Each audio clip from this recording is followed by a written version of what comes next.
بسم الله الحمد لله والصلاة والسلام على رسول الله وعلى آله وصحبه ومن والاه. Assalamu alaikum wa rahmatullahi wa barakatuh. And welcome to this new lecture about the role of biomedical scientists in contemporary Islamic bioethics. One of the important and unique characteristics of contemporary Islamic bioethics is that it is not done, it is not made, it is not developed by religious scholars only. That there is a role, an important role, significant one for biomedical scientists. This is something known, and it's just a statement, a factual statement that almost everybody who knows a little bit about Islamic bioethics knows that it is the case. So we will try to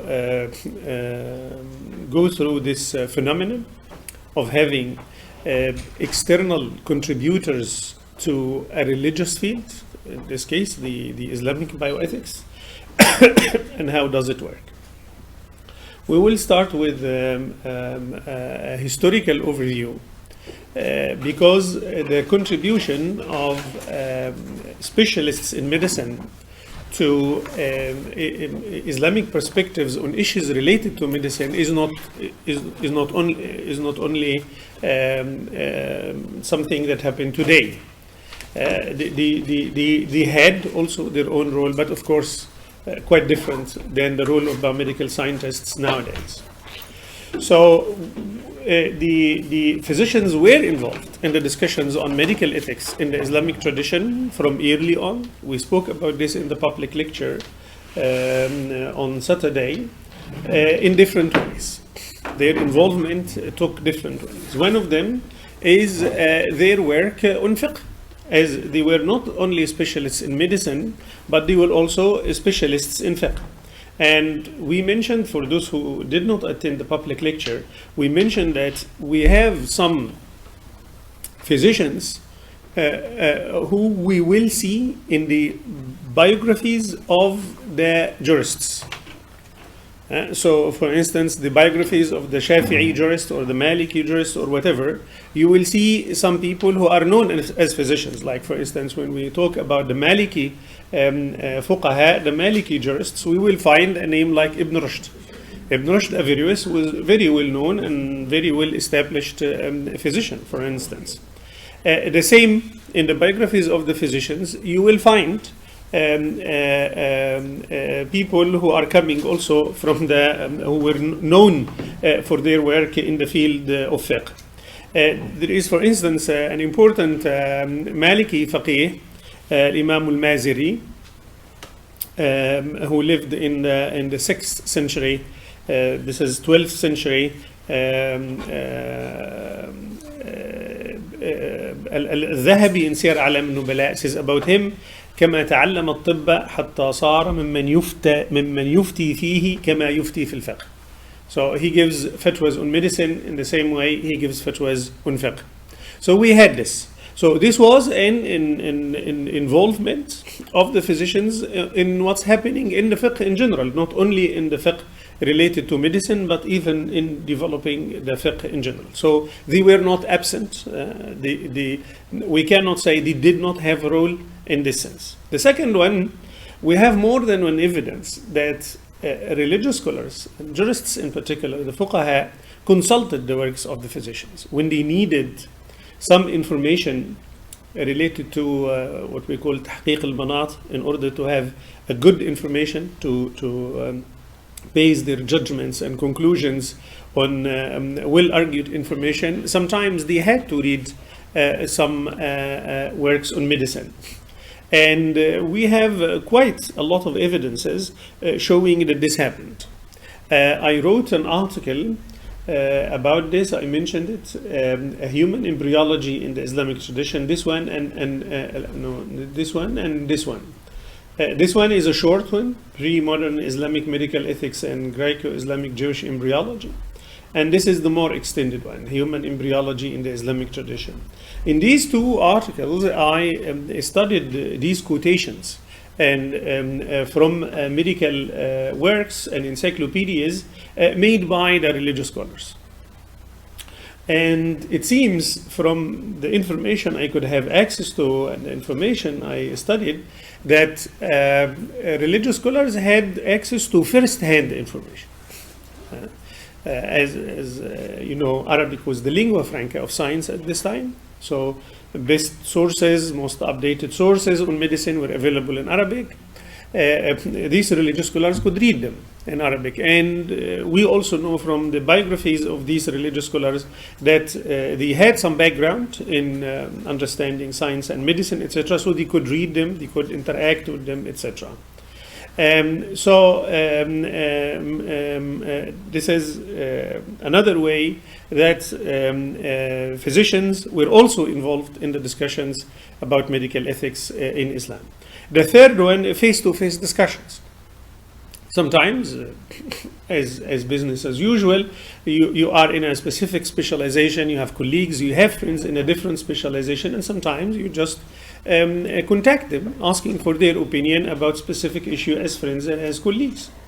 And this happened. We see, for instance, in the book of Ibn al-Qayyim on تحفة المولود في أحكام المولود, would say وحدثني رئيس الأطباء بالقاهرة, and then mention what happened in this discussion. I had a conversation with the chief physician in Cairo, and he told me that and that. So this also happens as we have it today. It also happened in the past. The fourth form of involvement of physicians in the discussions on medical ethics in the pre-modern period in Islam is referring the case to the medical experts. So I would say, as a mufti, this case should be judged by a medical expert. So I give you an example to make it concrete. Some religious scholars would say, in order to judge the case of pregnancy, if a woman is pregnant and then she got divorced, her waiting period ends by giving birth. Okay, not 3 months, we are not going to count.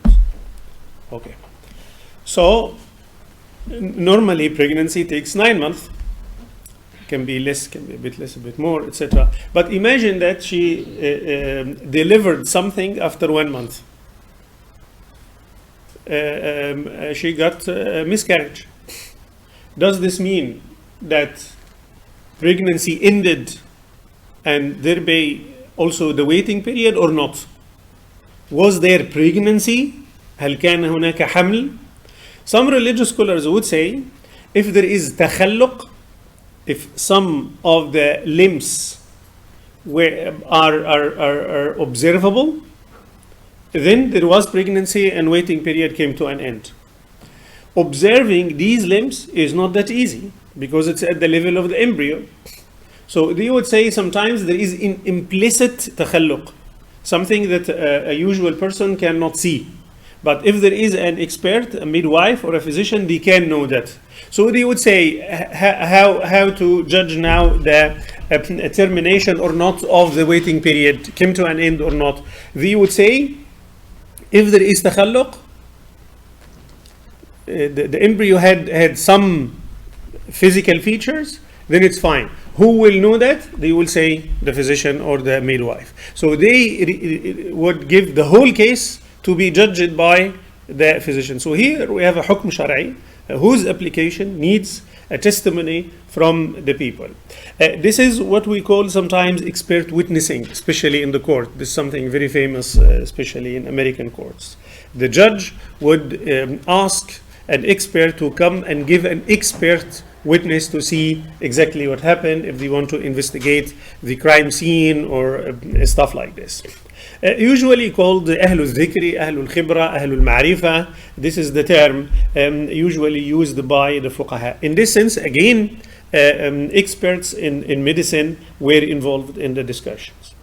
The fifth one, which we also mentioned in the public lecture, writing on the adab of the physician. The pure ethical thoughts, medical ethics thoughts. And we mentioned the work of Al-Ruhawi, who was a physician, and he wrote a book on Adab al-Tabib, and we don't even know if he was a Muslim or not Muslim.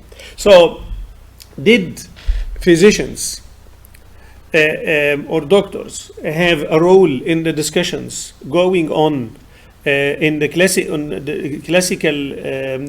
medical ethics? Yes, they had, in different ways. Was this part of the Ijtihād process? This is the question now, which is relevant to our modern discussions.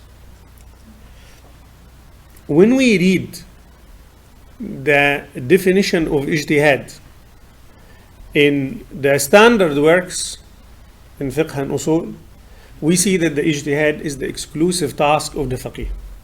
Sometimes mentioned explicitly, they would say istifrāghul faqīhi al-wus'a.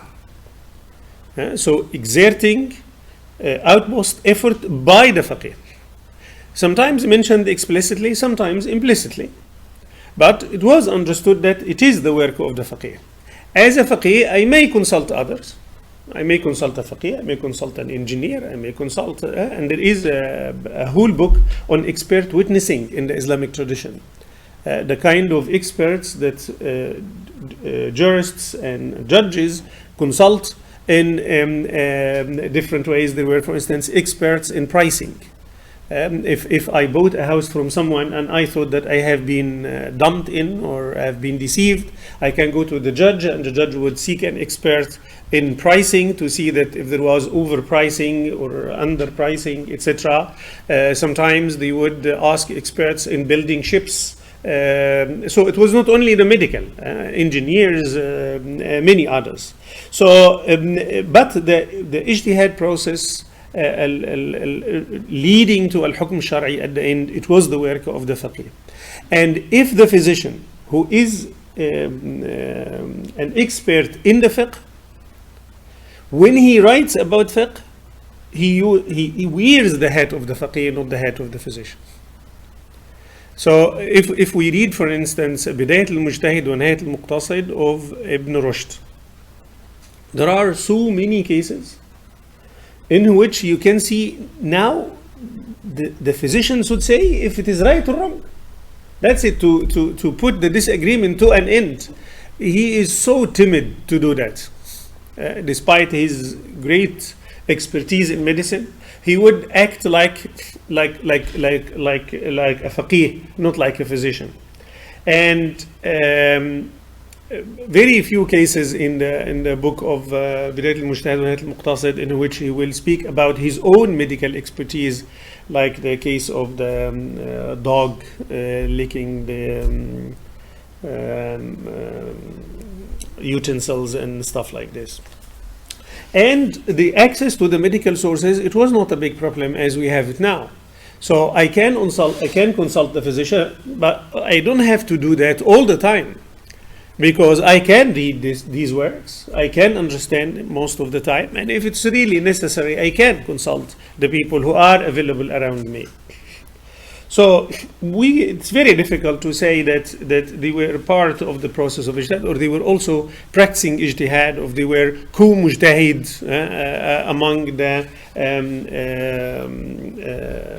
or participating or sharing the religious authority with the jurists, even when it comes to these medical issues. These are, as I said, some of the publications in which I spoke about these issues in the pre-modern, in the classical period. This is the one about the modern period. Biomedical scientists as co-muftis. Now they are discussing shoulder by shoulder, hand by hand, almost on equal footing, sometimes even playing much more important role, as we see, than the jurists.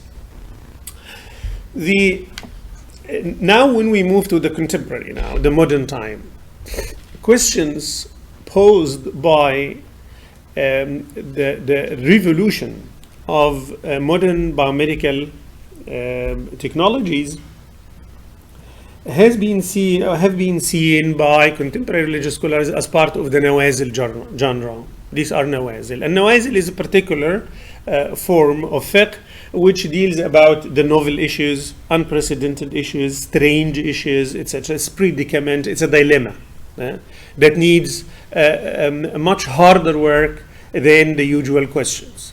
So there is a big difference between a question coming from an individual Muslim who has difficulties of being forgetful while praying. Is it 3 rak'ah, 2 rak'ah, etc.? This is something. And to ask about stem cell research and what to do with that. For the jurist, the one who receives the question, these are big differences. So we see the term nawazil used more than once. Even in the titles, you would say النوازل الطبية, أحكام النوازل الطبية, أحكام نوازل الإنجاب, etc. You see this term used even in the titles. So when it comes to nawazil, the way jurists deal with is not straightforward like the other question. So you have a novel question or a difficult question or a complex one, and you need to give a normative judgment for that, to say do it, don't do it, permissible, not permissible. You categorize it in one of the 5 categories, etc. Sometimes you know the answer and then you give the answer or the fatwa. But sometimes you do not understand the question itself. Question itself is difficult. And if this is the case, then you need to seek help for what I call the informative components. Tasawwur. We need to have a right perception about the issue at hand in order to judge it from a religious normative perspective. The fuqaha always speak about التصور الصحيح, the right perception, the proper perception. And once you get that, you have the answer, then you go to the normative components again to judge the case, and then you give the answer or the fatwa or the conclusion. If you have a problem with number 1, with the informative component, you will go nowhere at the end. It doesn't matter how good you are or how well versed you are in the normative components, في التنزيل, or in judging issues, in knowing Quran and Sunnah, Arabic language, grammar, everything. If you don't understand the question at hand, you cannot go further. So we can take an example from this, but I first need to ask you, if I say to you, what does Islam say about X? And you don't know what X is, you cannot give an answer. Unless you are like the scholar of Al-Khunfishar. Have you heard about Al-Khunfishar? No? There's a story mentioned in the historical books and closely related to what we are discussing now. There was a mufti who was giving answers about anything he received questions. If anybody asks him anything. So his colleagues wanted to test him and to show his wrong approach in this. So they asked someone, agreed with someone, to coin a term which does not exist. This term was al-khunfishar. So someone went to him and he said, what do you think about al-khunfishar? He said, al-khunfishar نبت طيب الرائحة ينبت بأطراف اليمن إذا أكلته الإبل عقد لبنها. ومن ذلك قال الشاعر لقد عقدت محبتكم فؤادي كما عقد الحليب الخنفشار. So he said that al-khunfishar is a plant which grows in Yemen, and if the camels eat it, their milk will be a bit not so fluid, it will be a bit solid, hold it together. And this is like the Yemeni poet said, your love made my heart solid, like the milk makes, like the khunfishar makes the milk solid. Although khunfishar does not exist. And then he went on to speak about the medical benefits of al-khunfishar. And he said Dawood al-Antaki, who was a very famous physician in the 16th century, mentioned in his tadhkirah, he had a book, Tadhkirah fi al-Tibb, mentioned that, and the Prophet ﷺ mentioned in the hadith. So they say, stop, you lied to everyone, so stop with the Prophet. So if we don't know what al-khunfishar is, whatever you mention after this will be surely wrong, because in this case it does not exist even. So not to be like this al-khunfishar mufti, the religious scholars, if they have walls preventing them from the informative component, then we will have a problem. The education system in the age of modernity, let's say from the 20th century onwards, became based on specialization. You are a good scholar if you are very, very specialized. Different than to the image of a good scholar before. I'm not speaking here about the Islamic tradition in particular. I'm speaking about the knowledge systems in general. Before, the more encyclopedic, the better you are. Later, the more specialized, the better you are. So it's not the horizontal anymore, but the vertical. You get into depth. The more in depth you are, the more knowledgeable you are. So it's not any more convincing to say that you are a scholar in literature and in geography and in history and in theology and in medicine and in science. It will not be credible anymore to go into this. So when it comes to religious education, it became clear that people have to choose either scientific or religious. So you have to differentiate between the two. And those who follow the religious don't get the scientific and vice versa. So here the informative and the normative component got separated in the education system. Those who study the one do not have knowledge about the second. So in the case of the religious scholar, he cannot do both, and the scientist also cannot do both. That's why the phenomenon of the jurist, physician, jurist more or less disappeared because of the education system. Although the role of the informative component and its expanded role to have even impact on how we judge things, not only understand, but even judge them from a moral normative perspective, became more and more important. But the separation became stronger and stronger by time. One of the very early examples, maybe the earliest, but one of the earliest examples I came across is this fatwa issued by Rashid Rida in 1910, very beginning of the 20th century, in which we see here that even the questioners, al-mustafti, not just the religious scholars, the common people, tried to get the point that the religious scholars have now an issue with the informative component, and they don't know and they don't have the right perception about the questions at hand. 1910. This is the text of the fatwa as it appears in Al-Manar, Majallat Al-Manar.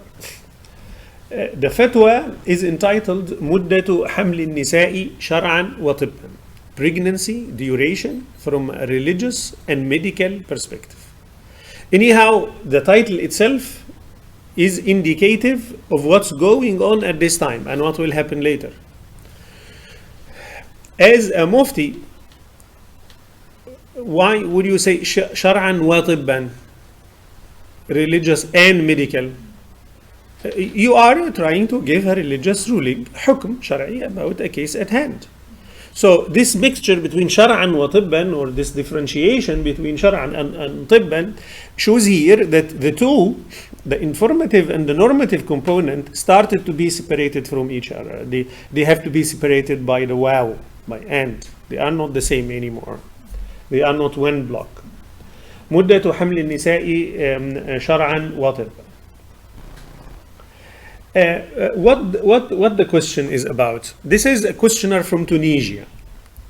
They had a case in the Indonesian courts about a lady who was divorced. She was pregnant. She got divorced. And after 4 years, she got pregnant. So she said, I was impregnated by my ex-husband. And the case went to the court. And the discussion started. Of course, most of you think now it's crazy, so it's a straightforward case. Her divorcee is not the father because it's after 4 years. But it's not that easy. Why? And I want to explain it so that you don't think bad about fiqh. In the different schools of fiqh, we need to know the minimum period of pregnancy and the maximum period of pregnancy. Why? Because of lineage, nasab.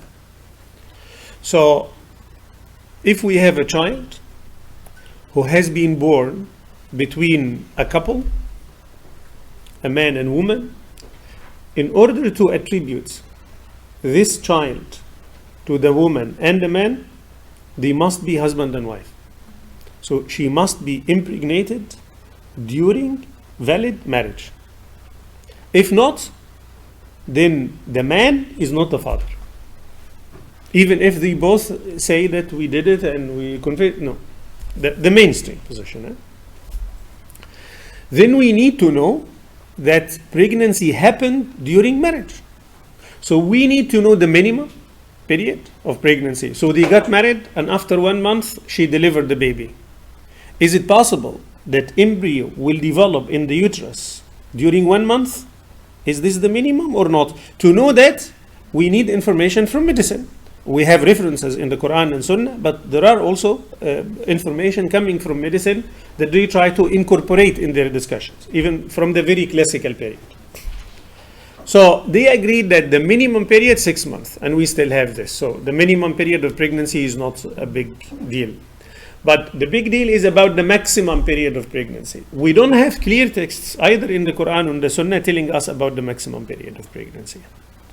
So religious scholars would consult two types of people: the physicians and the oldest women living in the area where they live. The oldest women will say what kind of very rare cases they have ever experienced about the maximum of pregnancy they have ever seen. Empirical verification, what happened empirically speaking, and the physicians. Physicians, it seems coming from Greek medicine, they had a theory called the sleeping fetus. It's called in North Africa raqid or ragid. And women sometimes say indi ragid, so I have a sleeping fetus. What does it mean, this theory? Is that the fetus in pregnancy can grow up to a viable child within around 9 months. But this is the total. In between, the fetus can fall into sleep and will not grow. And this sleeping period can continue for a year, for 2, for 3. We don't know. So you have pregnancy of 9 months, but in between you had sleeping period of a couple of months, a couple of years, it doesn't matter. This is what physicians said. And there are references in the Canon, Al-Qanun of Ibn Sina. He speaks about these cases and about cases that some trustworthy people told him about that. So we speak here about a formidable physician. So it was common knowledge among physicians at this time that this can happen. When they ask the women or try to know the stories of the old women in the area, they would say, some would say, I heard from my grandmother that this person, this lady was pregnant for 2 years or 3 years or 4 years. As a jurist, when I want to judge about these cases, I have two choices. One choice is that I say these are very rare cases, so I wouldn't consider them. So if any woman come and say, I am impregnated by my husband who died 4 years ago, I would say she's a liar. And this is not her deceased husband's child. And she was involved in adultery. That's it. So this is an illegitimate child.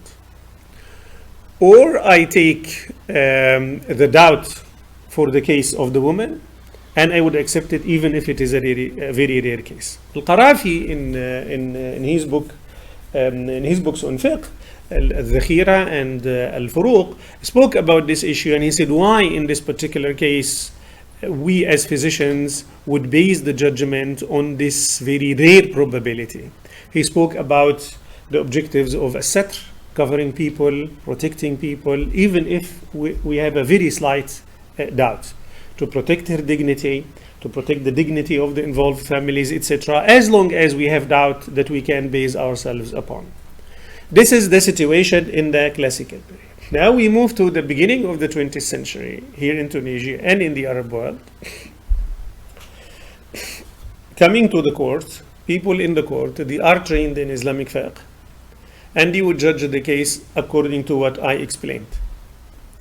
The French physicians, الأطباء الفرنجة, as the questioner say, it seems they found that actually these people deserve to be colonized, because they still believe in these fictitious stuff, something which came to an end among physicians by the 18th or 19th century at latest, and physicians know that if it continued 10, 11 or 12 months, the child will simply die. Because we have much more developed embryology. It's not anymore the embryology of the Greek tradition. And these people still speaking about pre-modernity medicine. They don't know what happened later on. So this questioner is asking Rashid Rida about his opinion.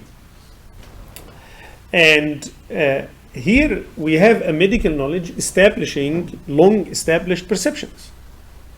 So if we check the landscape of fiqh, the maximum duration of pregnancy is 2 years according to the Hanafi, and this is the minimum.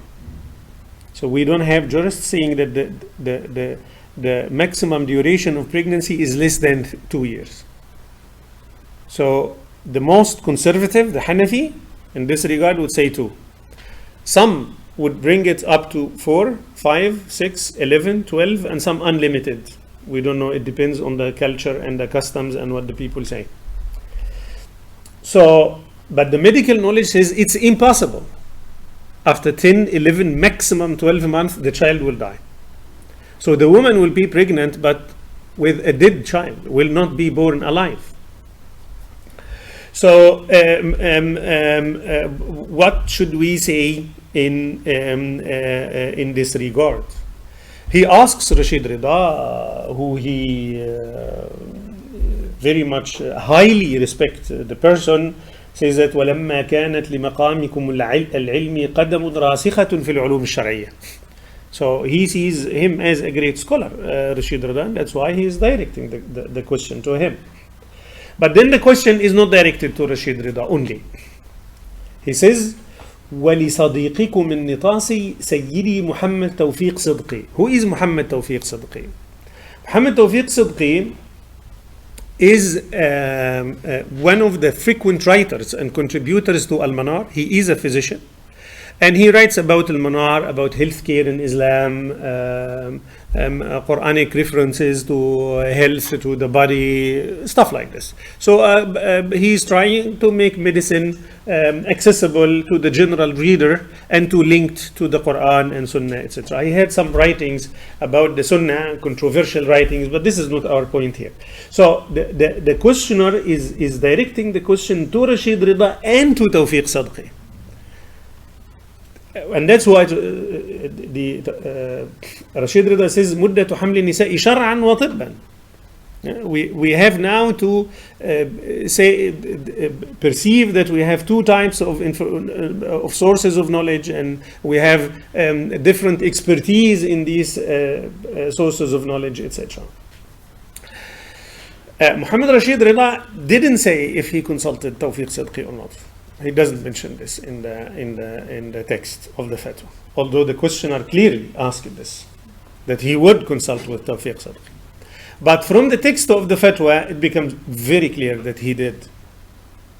He has some terminology, even French terminology, for the technical terms, how advanced medicine in this regard, etc., which would surely come from someone else, whether Sidqi or another physician. But he didn't mention if he did this or not. And at the end, he gave the weight to modern knowledge, as he said, al-ma'arif al-haditha.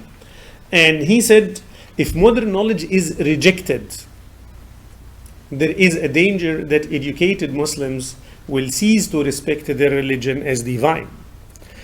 He speaks, of course, here about the students of modern medicine. He says, if these people believe that the information they have are certain, qat'i, yaqini, and then they have something that they believe is divine, and it contradicts this, their trust in the religion will get weakened at least, or maybe completely get lost. So he said this must be taken into consideration. Rashid Rida was not very straightforward that we have to shrink the maximum period of pregnancy, etc. But he was all the time saying that what the jurists said, these are humans, they base themselves on the knowledge of their time, we have to revise now, etc. This was in 1910. The institutions, I spoke about 3 institutions, the one in Mecca, the one in Jeddah, and the one in Kuwait. They discussed this issue of the maximum period of pregnancy in the 1980s, 90s, and in the beginning of the 21st century. The one in Mecca, I think they issued a resolution in this 2004 or 2005, saying that the maximum period of pregnancy cannot be more than, I think, 11 or 12 months. And the question started 1910. So you can see how much time things can take.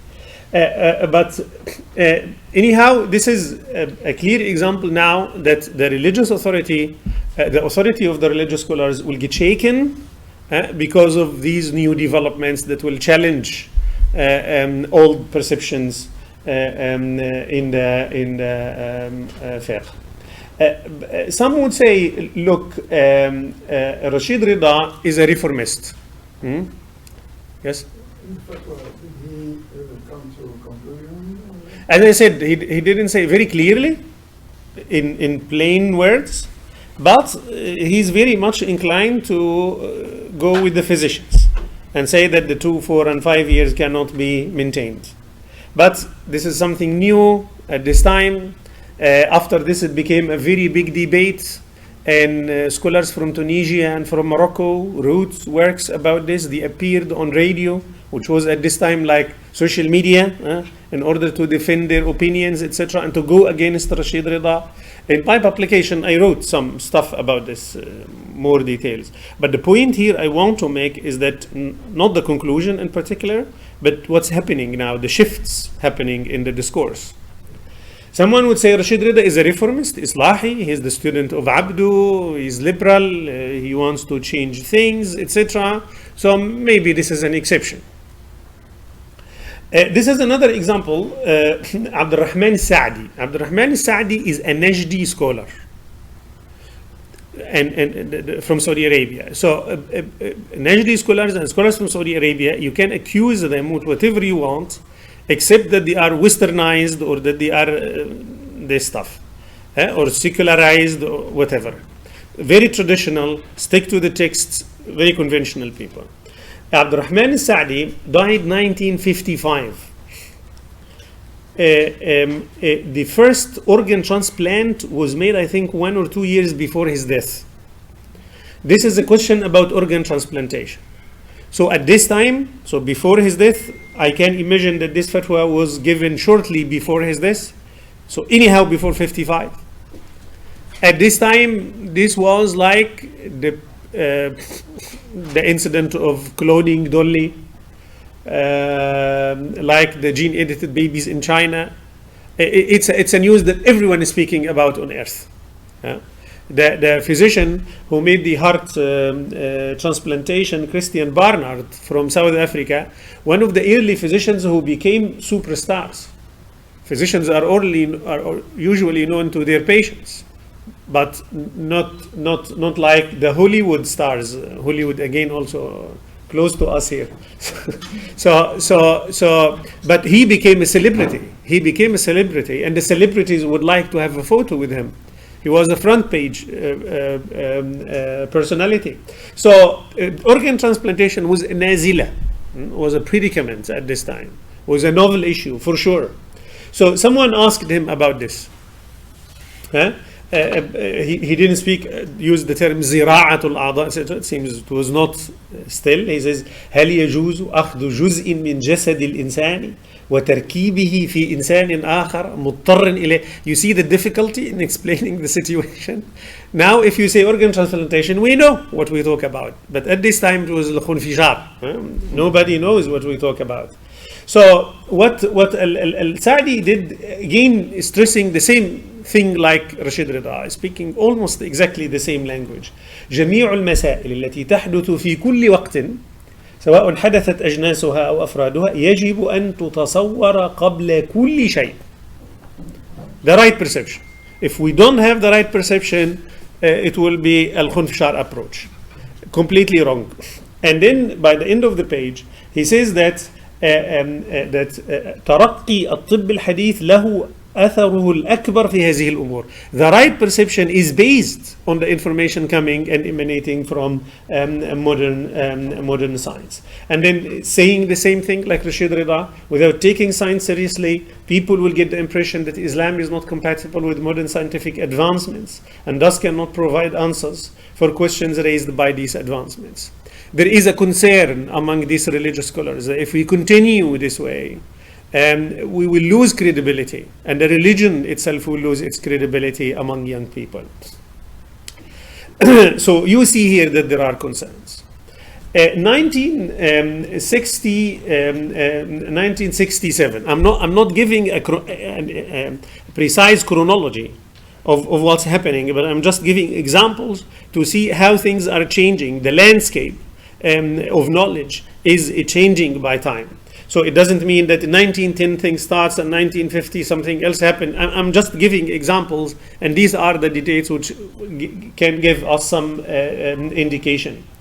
This is from Majallat Al-Wa'i Al-Islami, 1967. One of the readers of this journal, of this newspaper, is sending a letter to the newspaper about التلقيح الصناعي, IVF, the assisted reproductive technology, the test tube babies. 1967, Louise Brown, the first IVF baby was not born yet. I think she's born 1976, 74, some in the 70s. Anyhow, Louise Brown. So at this time, it was not yet born, but it was like we talk now about human cloning. It didn't happen, but we talk about it because it's a big issue, and people start talking about scientific research are going on, and people are trying to procure children through the IVF. Here, what happened here is that already someone left the religious scholars to ask about the religious opinion. He went to the physicians. Not like the one who sent the question to Rashid Rida, saying to him, this is a question to you and the physician. Now, he skipped the religious scholars and he's going directly to the physician. So he's saying that in Majallat Tabibak, a medical journal called Tabibak, your physician in Syria, one of the people sent a question to it and said that if IVF happened between a married couple but through a third contribution of a third party, is this permissible, not permissible, etc.? And the physician said from this newspaper or the journal, he said no, as long as the husband and wife are okay, there is no problem. And then he sends this information to them, and then he says the religious scholar here commenting, إلى هذا الحد من الاستهتار وعدم المبالاة يقذف الدكتور برأيه دون احتياط. So the physician here is giving a fatwa saying that there is no problem. The husband and wife, they want to get children, we will do IVF and take pieces from other people, the egg or the sperm, etc. As long as the husband and wife are okay, it should be fine. So he's so angry, and he said, فَسِيَادَتُهُ قَدْ أَفْتَى فَتْوَى فَرَنْسِيَّة لَا فَتْوَى إِسْلَامِيَّة. He gave a French fatwa, not an Islamic fatwa. He says that it's in compliance with French laws, which would permit getting children from outside marriage, but this is surely not that. وكنت أود أن تقتصر المجلة الطبية على الفتاوى الطبية ولا تدس أنفها في غير اختصاصها وتفتي في الأحكام الشرعية بغير علم فتضل وتضل. So here you see the tension. The authority of the religious scholars is in trouble. People would go to the physicians would give their opinion. Religious scholars get angry and say that medical fatwas are for physicians, but religious fatwas are for religious scholars. You see here that the religious authority or juristic authority in particular here would be in trouble. This is what happened from the beginning of the 20th century up to the beginning of the second half of the 20th century. By the time both physicians and religious scholars came to a conclusion, none of us can do it alone. So, can do it alone. So religious scholars cannot do it alone, physicians cannot do it alone, and we will keep fighting with each other. So then it happened, this one, what I said, moving from the individual, I explained this in the public lecture, which was usually the case, till now they will all sit together in order to give a conclusion or a position about a specific bioethical question by coming together. This collective ijtihad or collective religio-ethical reasoning had some important milestones, especially starting from 1980. 1980, this is our calendar. In the Islamic calendar, this is 1400. The beginning of the 15th century after Hijrah. And we know that the beginning of a century is something emotional for Muslims because of يبعث الله على رأس كل 100 سنة لهذه الأمة من يجدد لها دينها, etc. So there is a question of tajdid every 100 years. So on the eve of the beginning of the 15th century, of course, Muslim religious scholars, intellectuals were thinking how to renew our religion, how to practice new ijtihad, etc. And this was part of the situation. How now to practice ijtihad when it comes to issues in which the informative component is problematic for religious scholars. So 1980, we see a new age of collective ijtihad, institutionalization of the collective ijtihad, in which religious scholars would collaborate, not only ask advice from. What happened in the classical period is that we have religious scholars well established, they have the authority, they practice the ijtihad, and then there are pieces that they don't know, so they would ask the expert and then come to do their work. Now, no, it will be a collaboration between them. It's ijtihad jama'i, this is how it is called, by these institutions and by the people who are involved in this. 1977, the Islamic Fiqh Academy was established. One of the early ones that was established. 1981, International Islamic Fiqh Academy was established. 1981, the same year, the first International Conference on Islamic Medicine, At-Tibb al-Islami. This conference was organized by the institution, which would come later to be known as the Islamic Organization for Medical Sciences, the main contributor now, the key contributor to contemporary Islamic bioethics. 1983, we have the series Islam and Contemporary Medical Concerns, Al-Islam wal-Qadaya al-Tibbiyya al-Mu'asira. Silsila, a series of books, conferences, meetings that will discuss nothing but contemporary medical concerns. So it will not discuss social affairs, it will not discuss financial affairs, it will not discuss political affairs, only biomedical and bioethical issues. And the first conference they held 1983, Human Reproduction in Islam. The organization which established the first international conference in 1981 and the first in the series in 1983 became to be known in 1984 as the Islamic Organization for Medical Sciences, which still exists till now, which holds conferences on a regular basis on issues related to Islam and biomedical ethics. This is the form of the institutionalization. We have these three organizations, as I mentioned before. How many didn't attend the public lecture? Okay. I will try to do it quickly. How does it work? The collective reasoning. In the collective reasoning, for instance, we will hold the conference, one of these organizations will hold the conference or a meeting on, let's say, IVF. So first they would ask, before the conference takes place, they would ask a number of biomedical scientists or physicians who are specialists in this issue. They would say, please write papers accessible to the general public, no jargon, no technical terms, about the issues, exactly the issues at hand. What is this technology? What kind of problems, what kind of ethical concerns it raises? They write these papers, and then these papers will be distributed among the religious scholars, who, based on getting information from these papers, they will do the normative component that I spoke about. Then both groups, the scientists and the religious scholars, those who wrote papers, beside others invited, would come together in the meetings, will have mutual discussions, trying to come to final recommendations or the final fatwa or the position or the conclusion, whatever you call it. Most of the time they try to come to consensus, that everybody agrees on the items they mentioned in the final recommendations or the fatwa. If they cannot, they would do that by voting, and once the majority supports, it will go.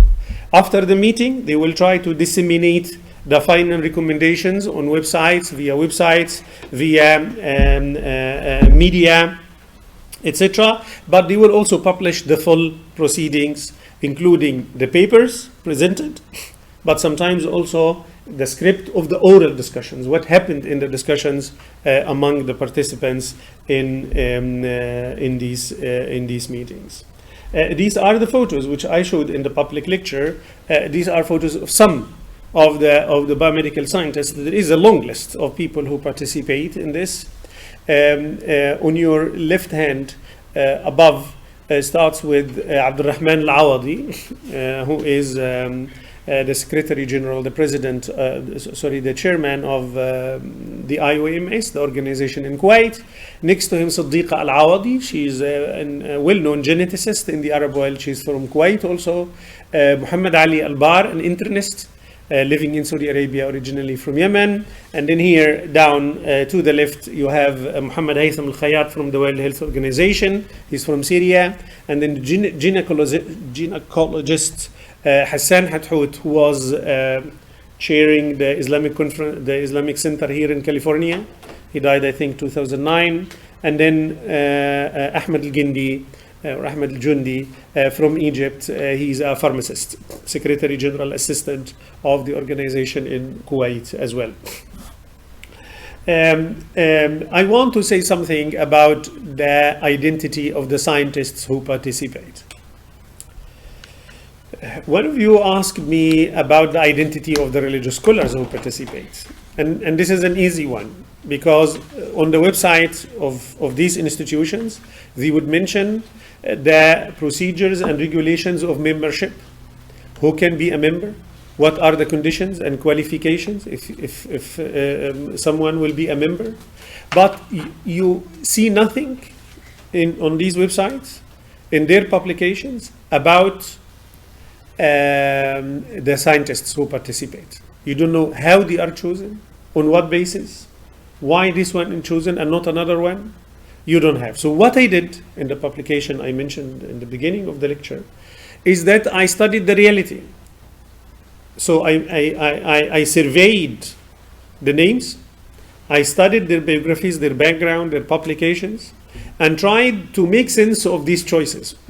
Why these people are chosen, and what is the common characteristics among them, in order to have an idea on what basis some people are selected to sit with the religious scholars and to participate in this. So I found the following.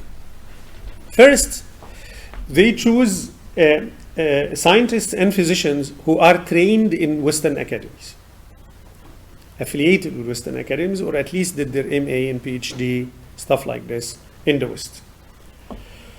Someone would say, but this is usual. Most of the people who does their postgraduate studies in medicine, etc., they do it either in Europe, especially UK, or in the US. This is what happens most of the time in the Arab world. But I don't think so. Why? The discussion started in the 80s. Okay? And the list here started from the 80s. So they are from the very beginning. They started from the very beginning. People who will be invited because they are well-known physicians or scientists in the 80s. When did they study? Usually 50s, 60s. In the 50s and 60s, we were not Western oriented. We were much more in the East to Russia. Socialists, people would go to study in Russia, to study in Eastern Europe, not in the West. Only a few exceptions would go to the West. So the pool of physicians and scientists from which you choose, you will find very few trained in the West, but the majority in Russia and in Eastern Europe. Normally, this is what I can imagine. But to choose them, I found only one, Ibrahim Sayyar, who got his PhD from Moscow. All the others, PhD or either MA and PhD from either UK, England and Ireland, and the US. And some of them are living also in the US. Why is this the case?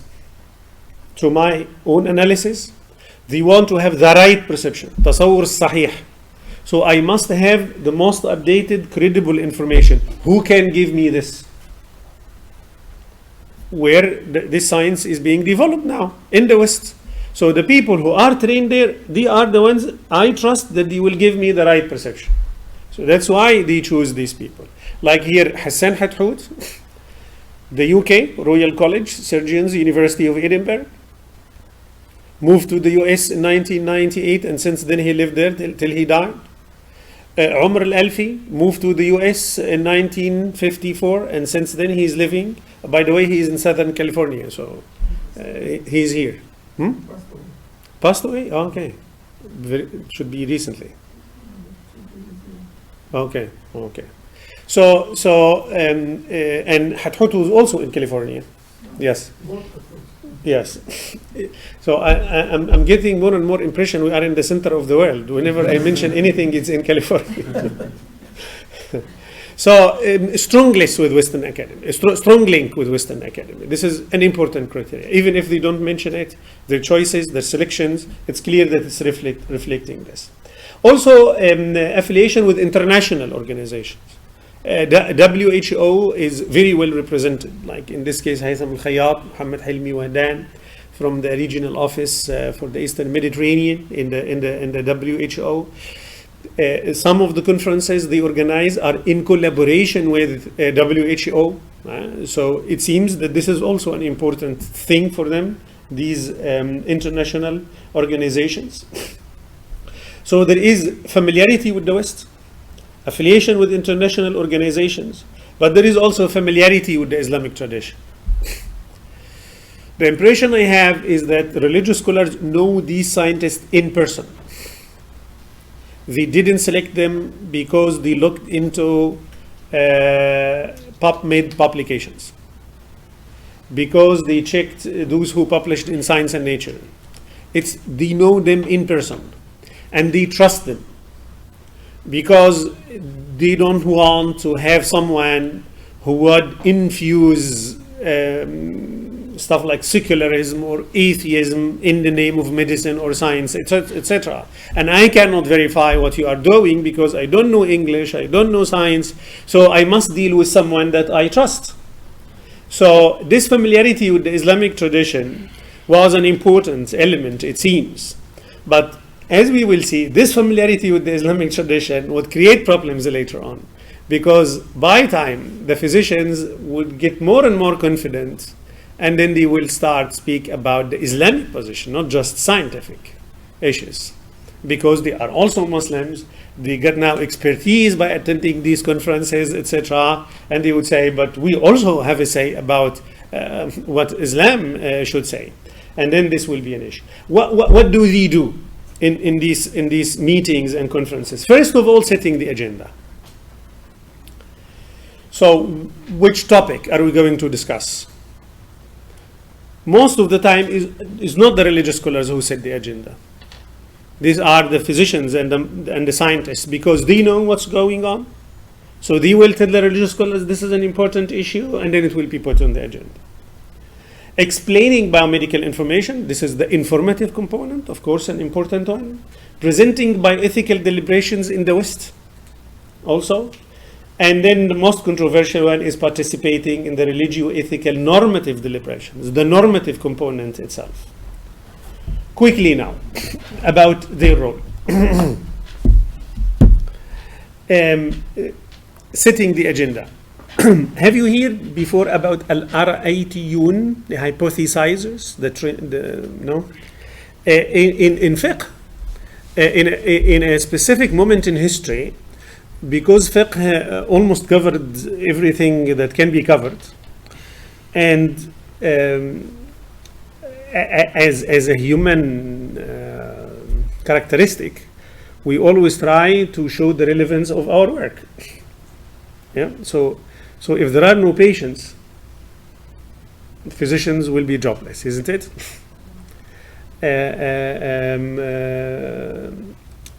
Your work must have relevance. You are producing something to the society.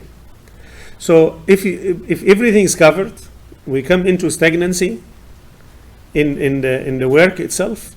There will be a problem. Like for instance, what philosophy has experienced in the 20th century. People are just re-showing what the others did. There is no way forward.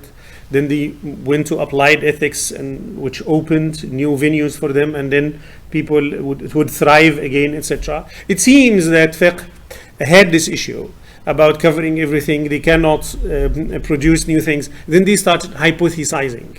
أرأيت لو أن كذا وكذا. So they will not wait till the questioners would come with questions. They themselves would invent questions and try to see if these questions happened in reality, how should we answer? I give you an example related to bioethics. Imagine, suppose, أرأيت لو أن two brothers who are married went to the battlefield. They were both beheaded. Their heads were cut off. And then the heads were replanted to their bodies. But, conversely. So the head of this one went to this one, and the head of this one. Now we bring them back to the family. Who is the husband of who now? So we will base ourselves on the head or on the body? A hypothetical question. At this time, it's still, we cannot transplant head till now. But it's أرأيت لو أن hypothesizers. Some of the questions have relevance now, like they would say, we have to pray when we see the signs, the astronomical signs, the place of the sun and the shadow, etc. What if the sign did not appear? إذا غابت العلامة. In Arabian Peninsula, it's just unimaginable because it's moderate.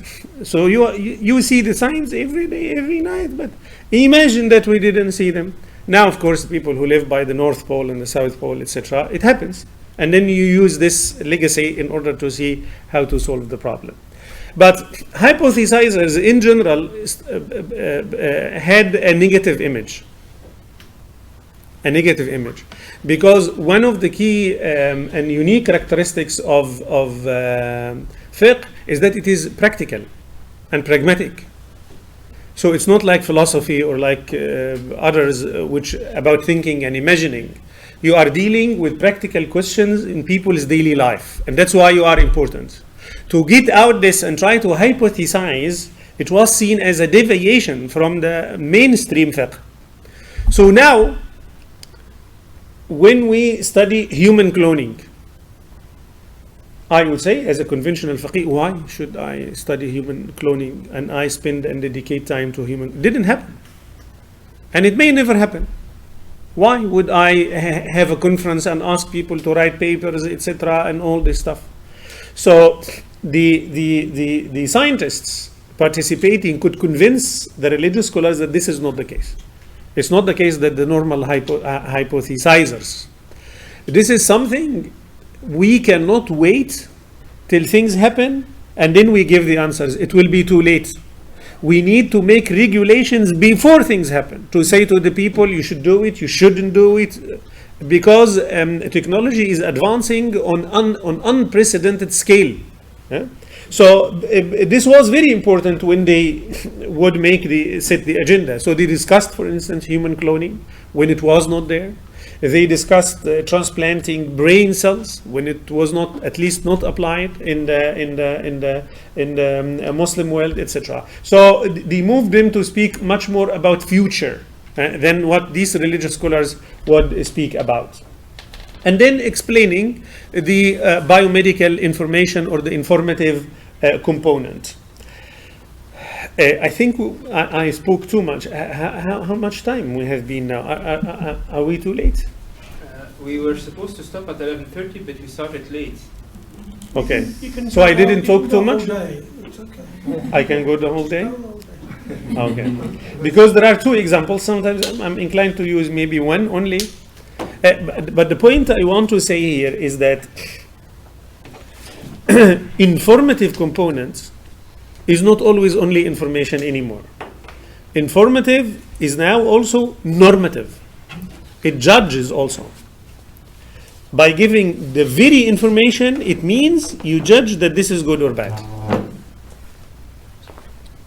I give here the example of transplanting testicles. When they discussed the organ transplantation in general, they discussed the transplantation of some sexual organs in specific testicles. Usually the question is the following. If organ transplantation is permissible, would sexual organs make a different category? Should we deal with them differently or not? Why we would raise this question? Because of the question of lineage, nasab. So we should know that the married couple, the couple who will procreate are married.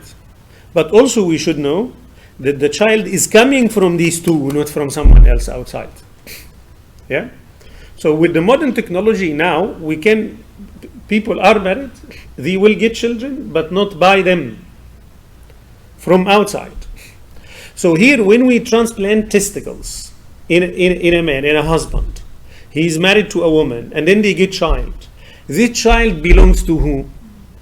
The donor of the testicles or the receiver of the testicles?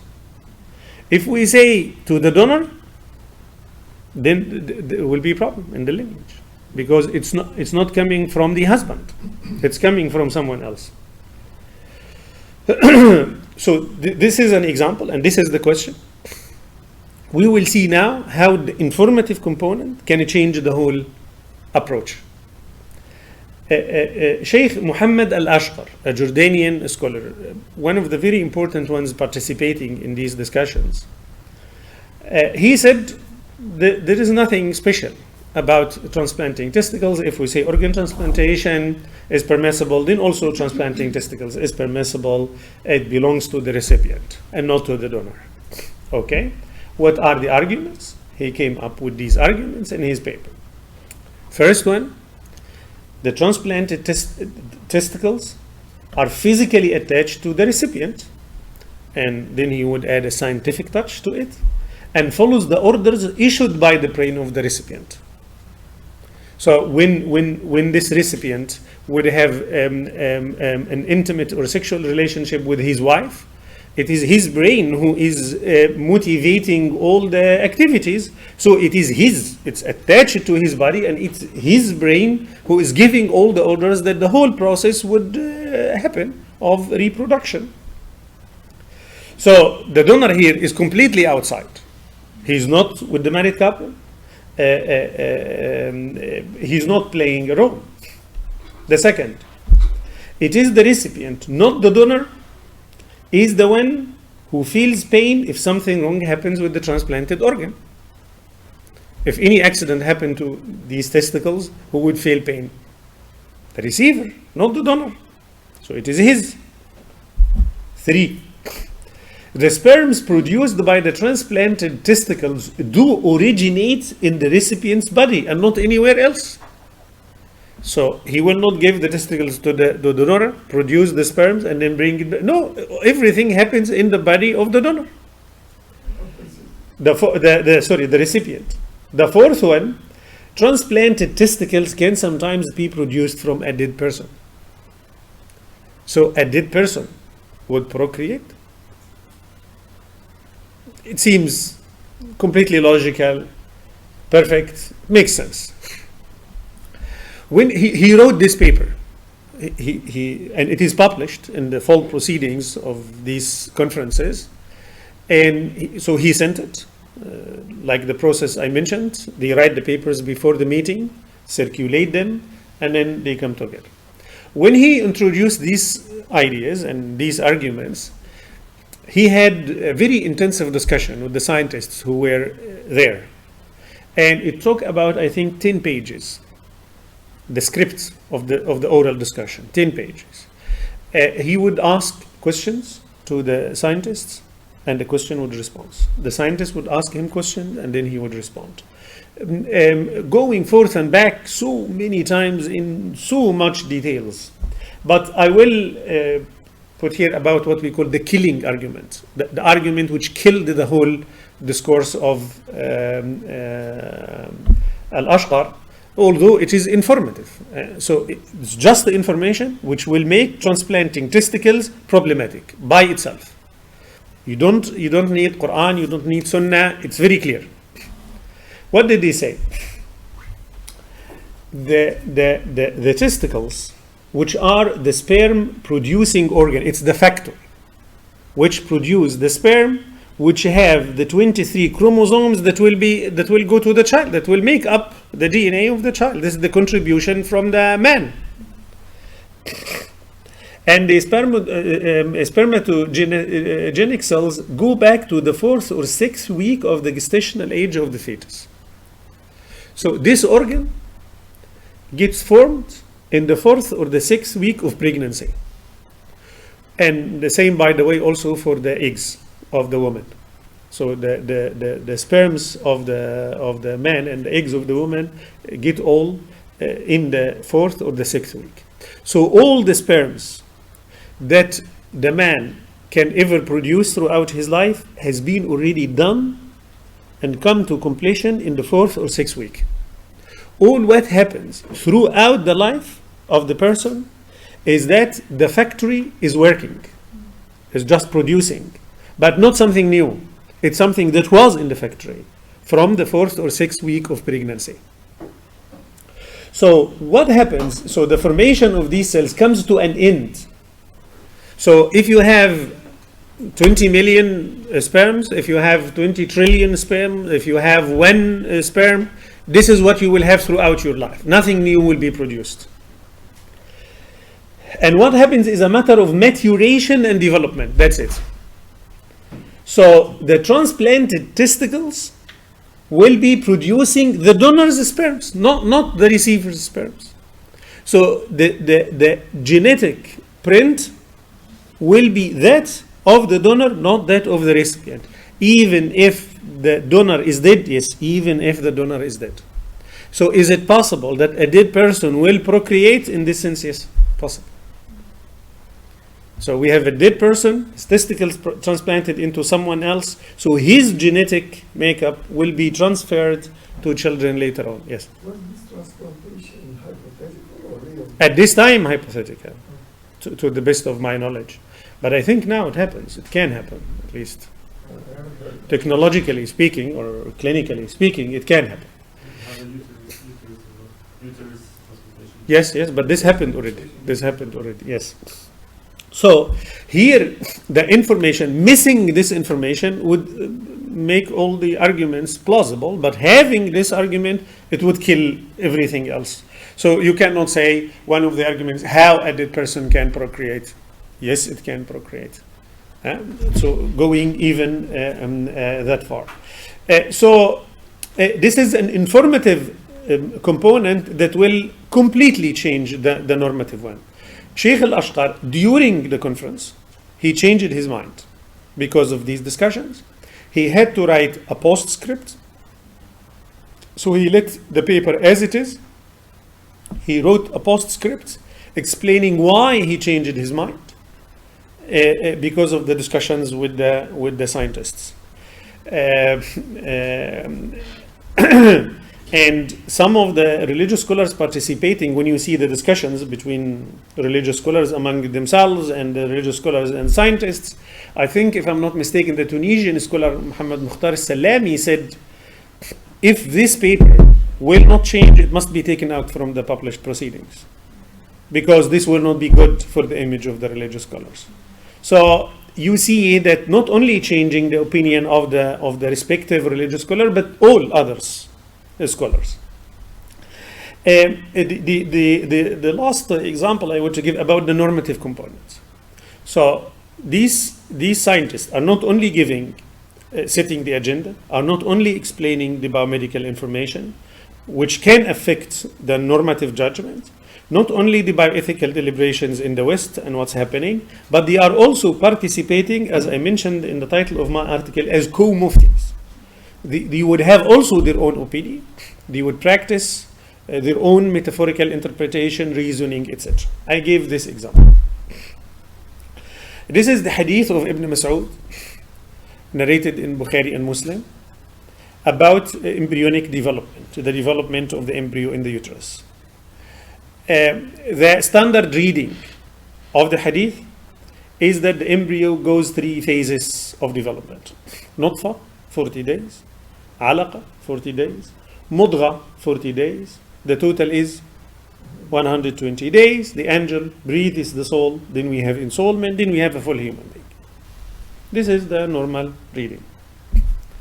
During this conference, some of the scientists and the physicians participating said, ensoulment cannot be the borderline for the beginning of human life. Shouldn't be. So we cannot say human life starts by the moment of ensoulment, so we have these possibilities before and we have these impossibilities thereafter. No. Why? They said ensoulment is a metaphysical concept. Ghaibi is not observable, is not measurable, and maybe we could base our judgments on this metaphysical concept because we didn't have other tools. But now we do. The tools we have in modern embryology, we cannot link ensoulment to any scientific development. And if we try to do so, it will be more folklore than proper science. This is what Hassan Hathout mentioned in his paper in the conference in the organization in Kuwait. And define this ensoulment or whatever the word is. نفخ الروح. Ensoulment, نفخ الروح. Yes, breathing the soul. So at 120 days. So, and there was a big debate between the religious scholars and them, etc. Another physician, Mukhtar al-Mahdi, he's a neurologist from Egypt. He disagreed with Hassan Hathout, and he said no. Ensoulment, nafkh al-ruh, the most advanced, updated information tell us that we have. We can link to some observable, measurable developments. Okay, what happens? He said after 84 days, after 12 weeks, some neurological developments happened which make a big shift in the identity of the embryo or the fetus. What happens? in the conference was about the beginning and end of human life. So when they discussed the end of human life, they agreed that brain death is death. So when the brain dies, we have no human being. So he said, by analogy, when the brain works, then we have the human being. So the point is that when does it work? He said after 12 weeks, 84 days. What happens at this period is that the fetus starts to be aware of himself or herself and what's around. So for instance, I know that I am Muhammad. I know that Chauki is sitting here, that Ray is sitting here. So my brain is working, Badia sitting there at the end. So which means that I am a thinking human being. My brain works. I'm aware of myself, the people around me, etc. Says at this time, this is what happens to the fetus, because before this point, yes, the fetus moves. Creates movements, but they are all hectic. But like now, when I move my hands, I move my hands because I give orders to my hands from my brain. I do that in order to influence the audience, etc. He says that the movements of the fetus after this point start to be motivated by brain activity, not by hectic movements. Sorry, hectic? Hectic, like for instance, if I put my elbow in the wall, I will just do like that. Oh. This is not based on awareness. Yeah, it's just hectic. Yeah, no, doesn't make sense. Involuntary. Oh, Okay. Dutch. We should have known. Really? Is it Dutch? Okay. Yeah, but hectic. Yeah, hectic. Okay. So it starts to be voluntary, moved by awareness, by brain activity, etc. So before this we have life, and after this we have human life. Okay, that's fine. But what about this one?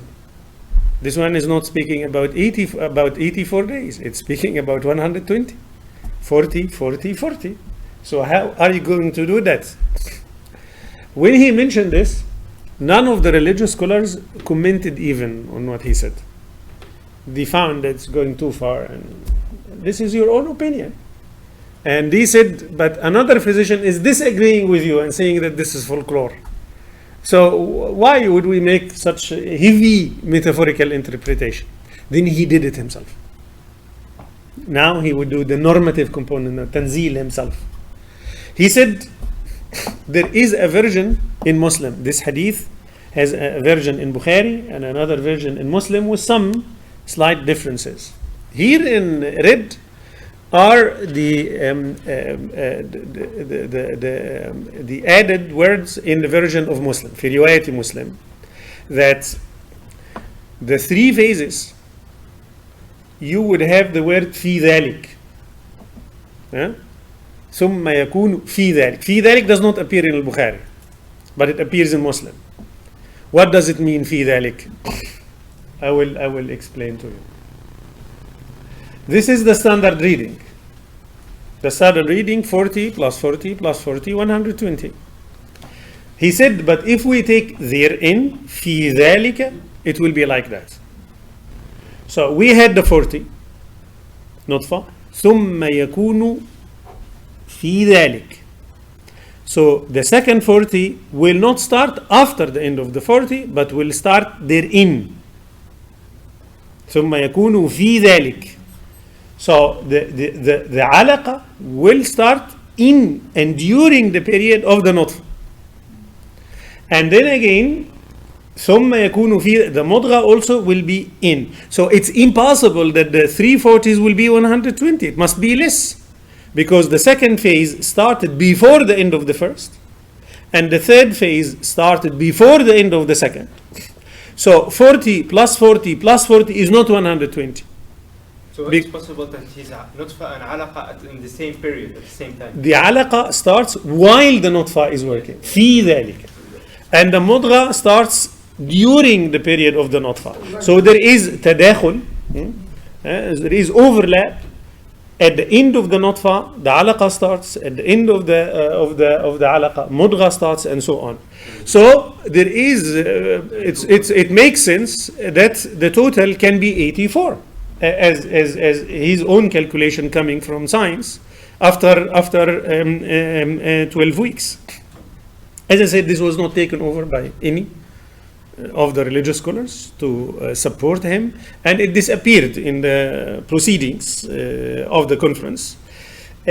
Some religious scholars commented by saying that, not like the Majallat al-Wa'i al-Islami, who blamed the doctor for giving a French fatwa instead of an Islamic fatwa, etc., but they said that we would like to respect specializations, and that physicians would stick their task to the informative, give only information, and the normative will be done by the religious scholars. This was not in a paper, but in the discussions. Another physician, not Mukhtar al-Mahdi, commented, and he said, we don't agree with this idea. We are physicians, but we are also Muslims. And we need to discuss everything together. And you cannot just go on with the information and do whatever you like. So there was some tensions in this regard. And the tension continues, which is part of any collective deliberation. But this was, of course, I think, the second conference after the first one. This was, I think, 1985. So still the process was not very clear among them. I hope I gave a good overview of what these biomedical scientists have been doing in the modern time and how different it is from what happened in the classical period. Thank you very much.